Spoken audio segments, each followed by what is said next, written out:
Les combats font rage en Ukraine. Sur plusieurs fronts, la confrontation est âpre. La ville de Kharkiv, centre urbain important dans la zone orientale, est l'une des régions les plus chaudes.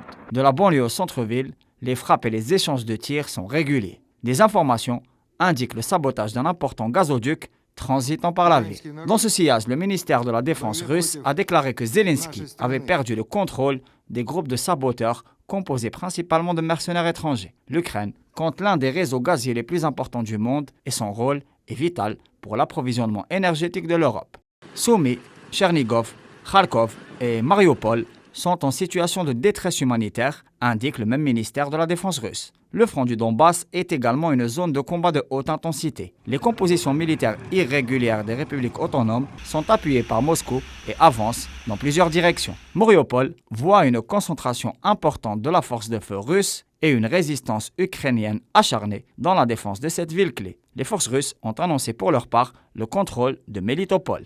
La mer d'Azov, et surtout la mer Noire, fait partie des enjeux importants. Nikolaïev et Odessa, principal port ukrainien, sont ciblés par des attaques principalement depuis le flanc sud, en partance de Crimée. Depuis le nord, Zhytomyr, à proximité de Kiev, cantonné sur son flanc occidental, est le théâtre de dures batailles.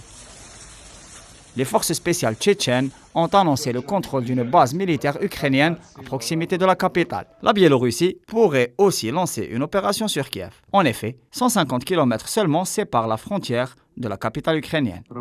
À ce propos, Minsk et Moscou coordonnent leur action diplomatique et les négociations de Gomel se bornent à la discussion sur la situation humanitaire et de détails opérationnels entre les deux compositions militaires. Le Pentagone a annoncé l'ouverture d'un canal de communication entre le commandement américain pour l'Europe et le haut commandement russe, dans le souci d'éviter toute friction qui pourrait conduire à une confrontation entre les deux superpuissances nucléaires.